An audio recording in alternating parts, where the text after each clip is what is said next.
A paz do nosso Salvador Yahushua é o Mashiach. Aqui quem vos fala mais uma vez é o irmão André do canal As Duas Casas de Israel Oficial. Como já dizia o mestre, quem tem ouvido para ouvir que ouça. Irmãos, nós vemos aqui um texto em Filipenses, o apóstolo Paulo falando para os irmãos, e que realmente, irmãos, a gente possa compreender, de forma mais clara o que as Escrituras falam a nosso respeito e ao respeito do nosso Pai Celestial, do Criador. Aqui em Filipenses capítulo 3, do versículo 16 em diante, o apóstolo Paulo, ele diz algo que, se a gente for parar para meditar, para pesquisar, nós vamos entender qual é o nosso propósito aqui nesse mundo e qual é o nosso propósito depois que nós partimos desse mundo. Por quê? Olha o que Paulo fala para os irmãos, e ele, Paulo, tinha propriedade para falar.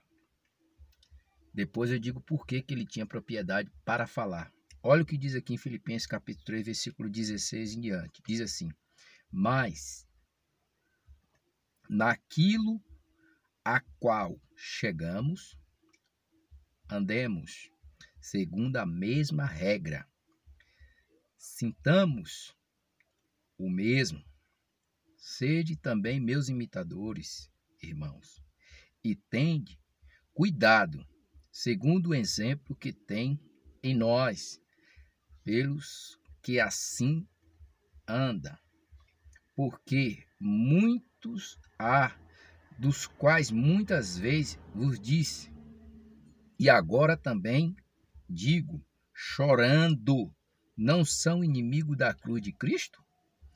Cujo o fim é a perdição, cujo Deus é o ventre, cuja glória é para a confusão deles, que só pensa nas coisas terrenas.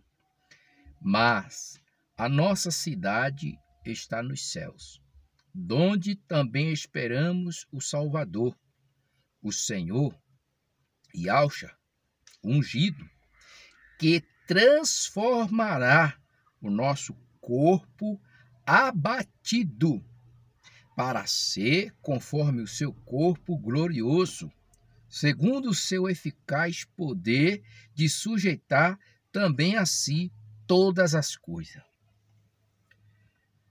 Para algumas pessoas que têm dificuldade em estudar as Escrituras, ou de pesquisar, ou de até mesmo analisar ela, ou meditar nela, parece um texto normal.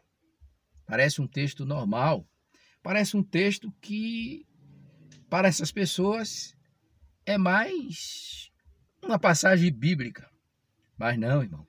Isso aqui não é só uma passagem bíblica. Isso aqui é uma segurança para nós que conhecemos a verdade que é ungido. Por quê?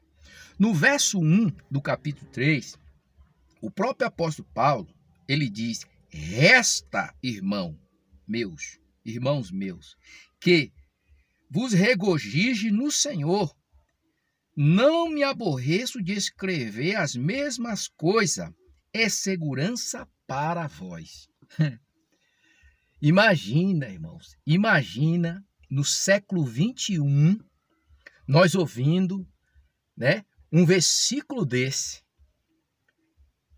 Paulo dizendo que se regozijava no Senhor, e não me aborreço de escrever a vós as mesmas coisas. Aí ele diz: é segurança para vós. Dá um exemplo. Um pai vai viajar e ele tem lá seus filhos, Deixa os seus filhos em casa, já são de maior, e ele vai viajar com a patroa. Aí ele diz para os seus filhos, antes de viajar, faz uma reunião lá e diz: não quero aqui isso, não quero aqui isso. Olha, vigie nisso, tenha cuidado disso, não deixe alguém vir aqui dentro de casa, tome cuidado, se previne, ele dá uma instrução para os seus filhos, porque ele vai sair, né, viajar com a esposa, seus filhos vão ficar. Aí, ele falou na véspera, e no dia de viajar ele tornou a repetir. Mas tem aqueles filhos que dizem, já sei, pai, não precisa falar, já sei, já sei. Esse é o erro de muitos cristãos. Esse é o erro de muitas pessoas que diz que conhece a Cristo, que diz que conhece a Deus. Esses são o erro. Qual é o erro? Você notou que a maioria das pessoas que morrem afogado são pessoas que sabem nadar? A maioria das pessoas que morrem afogado são pessoas que sabem nadar. E por que morre? Muitas das vezes porque confia em si. Entendeu? As pessoas, a maioria delas, não gosta de ouvir uma instrução falando das mesmas coisas.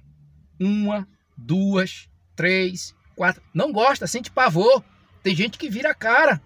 Tem gente que entorta, desculpa a expressão da palavra, o beiço. Desculpa a expressão da palavra.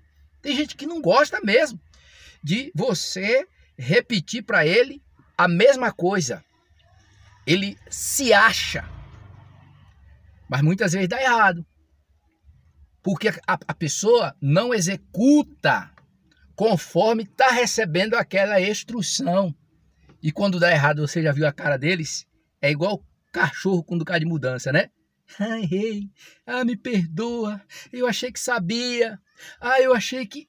Não, irmão, olha a preocupação de Paulo para com os irmãos. Veja a preocupação de Paulo para com os irmãos e ele vai mostrar, quando eu disse no começo do vídeo que ele tinha propriedade para falar, olha o que ele diz no versículo de número 2, guardai-vos dos cães. Esses cães aqui são quem? São os maus obreiros, os cães gulosos que Isaías diz, né?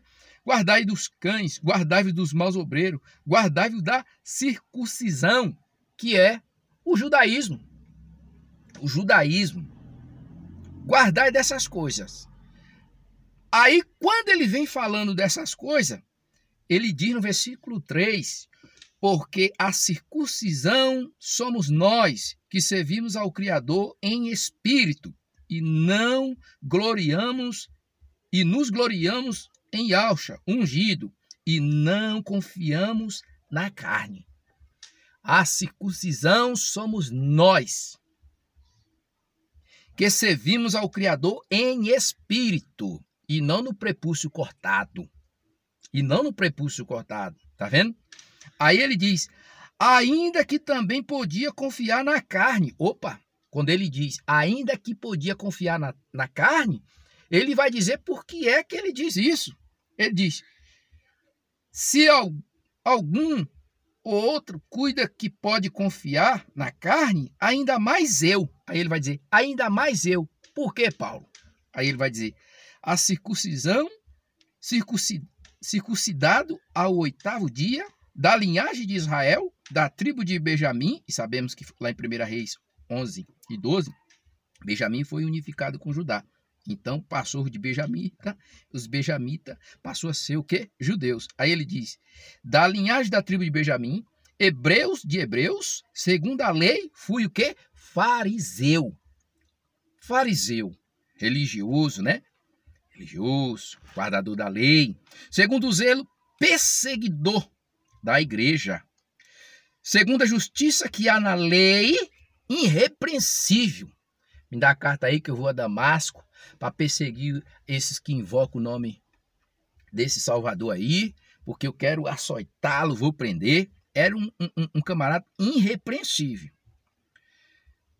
Versículo 7. Mas o que para mim era ganho, reputei perder por Cristo. O que é que ele fez? Ele mostrou claramente, né, sobre a sua posição no fariseísmo, né, a sua posição como genealogia de Benjamim, de uma das tribos de Israel, a sua posição como perseguidor da igreja, ele diz, mas o que era para mim ganho, reputei perder por Cristo. É lógico, Cristo disse, se a mim me perseguiram, a vós também vão perseguir. Ele diz, reputei-o perder por Cristo. Na verdade, tenho também por perda todas as coisas, pela excelência do conhecimento, guarde isso, pela excelência do conhecimento do ungido e alcha, meu Senhor, pelo qual sofro a perda de todas as coisas, ou estas coisas, e as considero como esterco, para que possa ganhar a Cristo. Está vendo, irmãos? O apóstolo Paulo, ele já diz tudo quem ele era, da linhagem, da onde ele veio, a sua posição no judaísmo fariseu, né? A sua posição que tinha diante daquela cúpula de religiosos da época. Ele abandona tudo, considera tudo aquilo como nada. Para quê?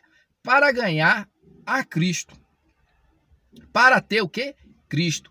Aí o verso 16, irmãos, ele diz algo que aumenta a minha fé a cada dia quando eu leio. Por quê? Ele diz, mas naquilo que já chegamos, andemos segundo a mesma regra. Citamos o mesmo. Mas naquilo a quem já chegamos, andemos segundo a mesma regra. Cristo diz no Evangelho de João 14,6, eu sou o caminho, a verdade e a vida. Irmãos, isso aqui é uma segurança para nós de forma extraordinária.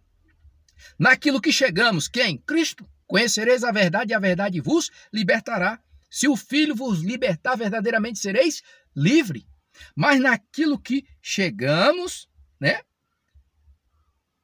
Mas naquilo que já chegamos, andemos segundo a mesma regra. Segundo a mesma regra. Não essas regras que é colocado nos dias de hoje. Não essas coisas diabólicas no meio da igreja do Mashiach que é colocado no dia de hoje. Citamos o mesmo.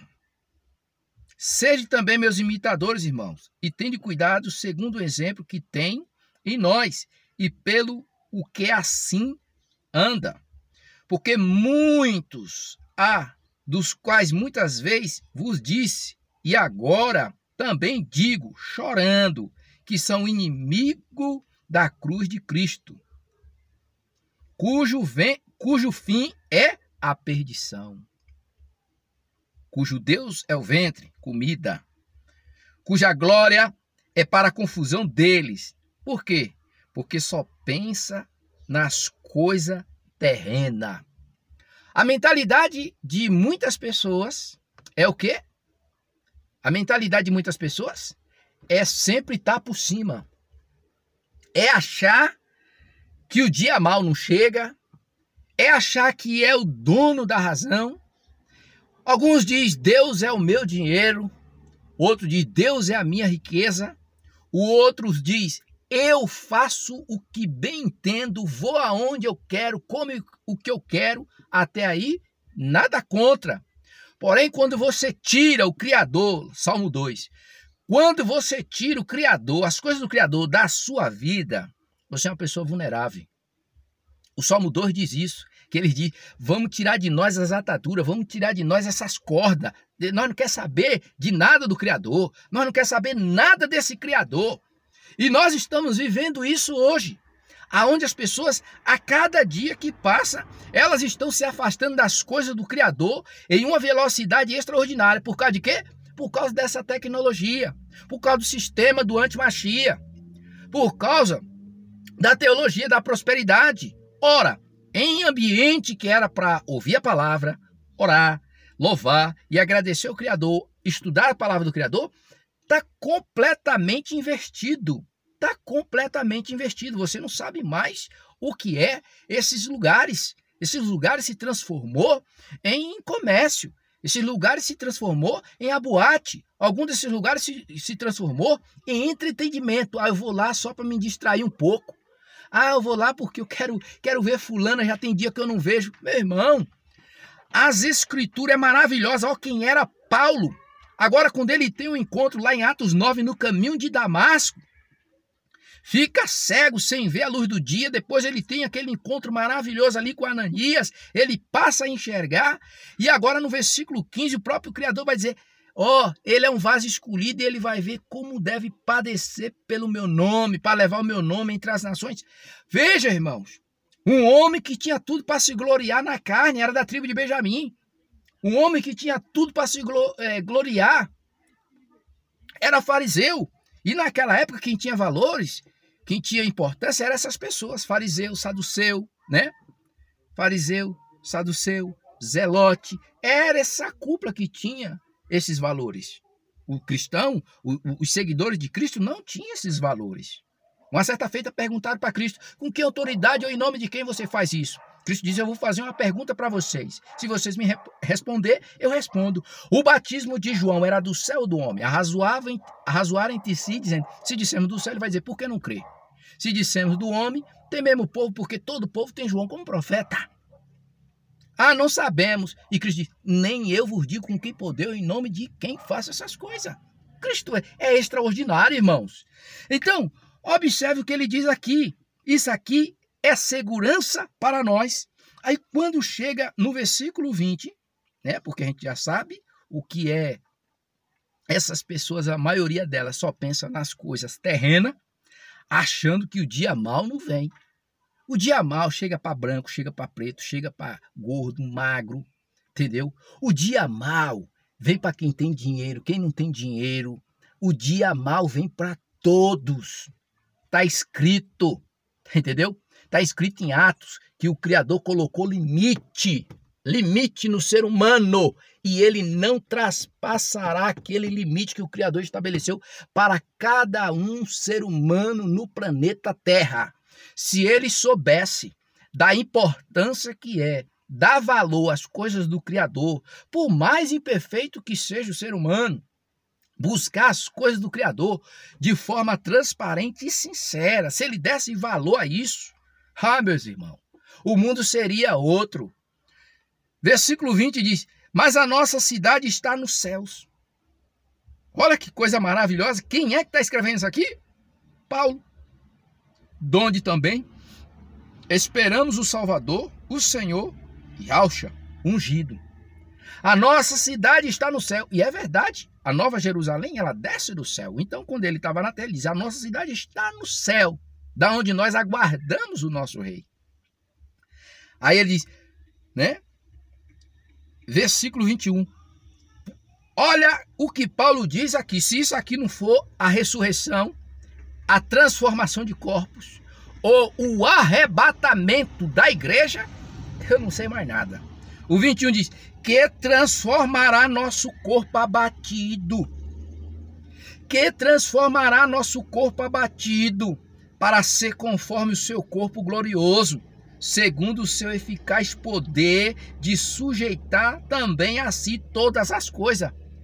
Paulo está dizendo: a nossa cidade está no alto, aonde aguardamos também o nosso rei, que transformará o nosso corpo abatido semelhante ao seu. Aí ele diz o quê? Quando ele escreve lá em Gálatas capítulo 4, se não me faz da memória, Gálatas 4, olha o que ele diz em Gálatas 4, perdão, primeira carta aos Filipenses, capítulo 4, meu Deus, meu pai, 64, 16. Porque o mesmo Senhor descerá do céu com alarido, com voz de arcanjo e com trombeta do Criador, e os que morreram no ungido ressuscitarão primeiro. Depois nós, os que ficamos vivos, seremos arrebatados, transformados, juntamente com ele, nas nuvens, ao encontrar o Senhor nos ares, e assim estaremos sempre com o Senhor. Portanto, consolai-vos uns aos outros com essa palavra. Se isso aqui não for a transformação de corpos, o arrebatamento da igreja e a ressurreição dos mortos, eu não sei mais nada, porque aqui nós estamos vendo claramente que é a transformação. Ele diz que transformará nosso corpo abatido para sermos como ele como seu corpo glorioso. E quando Paulo escreve aqui para os irmãos de Coríntio, 1 Coríntios capítulo 15, ele diz: eis aqui vos digo um mistério, na verdade nem todos dormiremos, mas todos seremos transformados. Lembra que diz lá? Transformar nosso corpo abatido para sermos conforme o seu corpo glorioso. Eis aqui vos digo um mistério, na verdade nem todos dormiremos, mas todos seremos transformados no momento, num abrir e fechar de olho, antes da última trombeta, porque a trombeta soará, os mortos ressuscitarão incorruptíveis e nós seremos transformados. É assim que está na palavra do Criador. Agora, observe que ele diz, porque isto que é corruptível, o que? A carne, o corpo, se revestirá de incorruptibilidade, quer dizer, do corpo semelhante ao de Cristo glorificado. Isso que é mortal, o corpo, se revestirá de imortalidade. Por quê? Porque isso que é mortal vai se revestir de imortalidade. Vai se revestir de imortalidade. Então o homem não vai morrer mais. O homem vai passar agora a ser eterno. Porque o Criador, quando fez o homem lá no Éden, Gênesis 2:7, diz que ele soprou nas narinas do homem e o homem passou a ser um ser vivente. Eclesiastes 12:7 diz, e o pó volte à terra como era, e o espírito volte ao Criador que o deu. Então o homem passou a ser um ser vivente. E esse ser vivente, na vinda de Cristo, todos morrerá. Na vinda de Cristo, todos morrerá. Lá em Apocalipse 19, diz que todos morrerá. Porque aqui em 1 Coríntios, capítulo 15, versículo 19, diz, se esperamos em Cristo só para essa vida, somos mais miseráveis dentre os homens. Mais miseráveis dentre os homens. Então nós não podemos achar, algumas pessoas dizem assim, não, nós vamos viver nessa terra com Cristo. Agora raciocina, como é que Cristo vai viver nessa terra aonde opera, né, a imoralidade, aonde opera a arrogância, aonde opera a prepotência, aonde opera tantas coisas malignas. E isso, se algumas pessoas dizem que vai habitar com Cristo nessa terra do jeito que está, a Bíblia não tem passagem que mostra isso. Por quê? Porque quando nós olhamos o que Cristo falou para Pilatos, lá em João 18, versículo 36, Cristo deixou bem claro. Ele respondeu e disse, o meu reino não é deste mundo. O meu reino não é deste mundo. Se o meu reino fosse deste mundo, pelejaria os meus servos para que eu não fosse entregue aos judeus. Mas agora o meu reino não é daqui. Ora, se o reino dele não é deste mundo, por que a gente tem que fazer com que Cristo venha habitar nesse mundo com esse ser humano sem passar pela transformação de corpos? Imagina agora você pegar um ônibus, né? Você ir lá, um exemplo, você ir lá pagar a sua passagem. Aí você está ali dentro do ônibus, você pagou a sua passagem, com pouca hora o ônibus está andando e aparece dentro do ônibus um monte de irmãos, né? Que não pagou passagem nem nada e está ali dentro, na transformação de corpos, está lá dentro do ônibus. Não tem cabimento disso, isso não bate. Não tem como ser. As escrituras, ela é bem clara. Ela está dizendo aqui que carne e sangue não pode herdar o reino do Criador. Carne e sangue não pode herdar o reino do Criador. Ora, se carne e sangue não pode herdar o reino do Criador, também nesse corpo ninguém vai para lá. Se carne e sangue não pode herdar o reino do Criador, nesse corpo também ninguém vai para lá. Como é que a pessoa vai sair daqui da terra, né? Como é que a pessoa vai sair daqui da terra, no mesmo corpo, para habitar lá no céu, com esse corpo, com essa carne que se corrompe, com essa carne que é egoísta, com essa carne que é arrogante, prepotente? Como é que vai habitar com essa carne lá? Não tem como. Como é também que o corpo glorioso do Criador e do seu servo vai habitar aqui no meio desse mundanismo? Não tem como. Entendeu?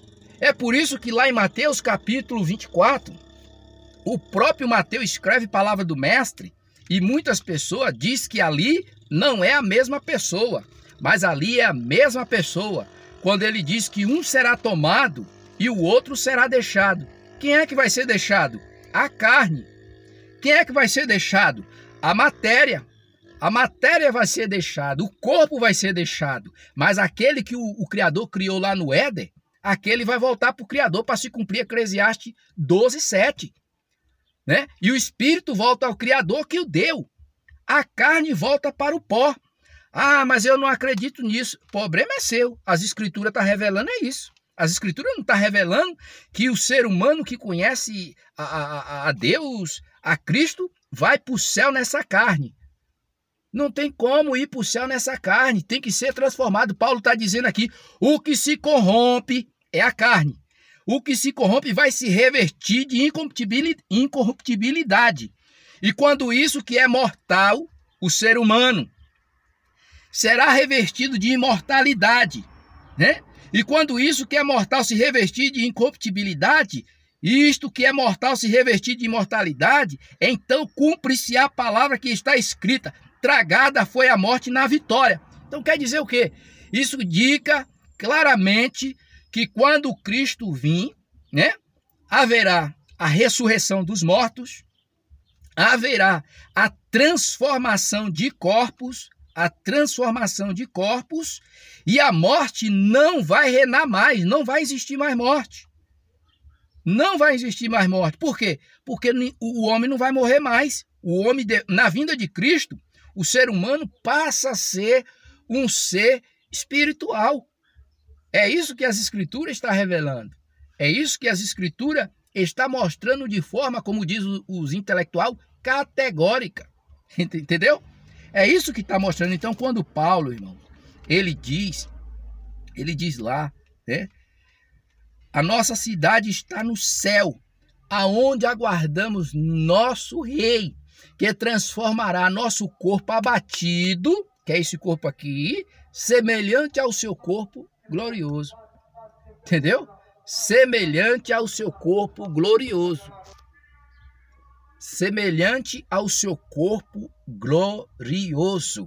Então, quando ele diz, eu não me envergonho de escrever as mesmas coisas, é segurança para vós. Nada trouxemos para esse mundo, nada podemos levar. As escrituras diz, quando Paulo escreve uma carta pastoral para Timóteo, diz que o amor ao dinheiro é raiz de toda espécie de males. E nessa cobiça, muito se desvia da fé e transpassa-se a si mesmo. O dinheiro é muito bom, ajuda, mas não é tudo. Você entendeu? Então a gente tem que entender que nós somos peregrinos. Isso eu estou falando para aqueles que servem o Machia, viu? Deixar bem claro. Aqui eu estou falando para aqueles que já lavaram as suas vestimentas no sangue do Cordeiro. Eu estou falando para aqueles que crê que o Machia é o rei, é o Salvador. Entendeu?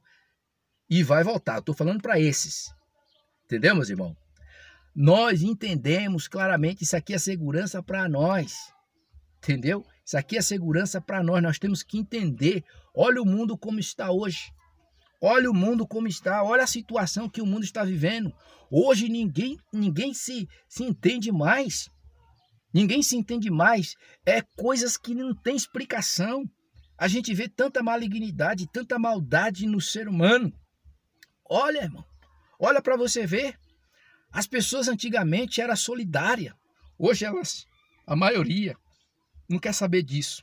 Cada um por si e Deus por todo. Não é assim. Você entendeu? Então veja bem. Nós entendemos que tudo isso vai ser destruído. Nós entendemos que tudo isso vai passar. Nós entendemos e compreendemos, entendeu? Que nós estamos vivendo os últimos dias. Nós estamos, irmãos, no lemiar, entendeu? No lemiar da volta do Cristo vivo. E algumas pessoas não estão nem aí. Por quê? Porque tem profecia. Lucas 18 fala isso, o juiz iníquo. E a pobre viúva lá da parábola, entendeu? Resolve a minha causa. Cristo diz, porventura, quando vier o Filho do Homem, achará fé na terra? Veja a parábola das 10 virgens. Vê se todas não tosquenejaram. Vê se todas não adormeceram. Adormeceu. Só que 5 tinham o quê? Reserva.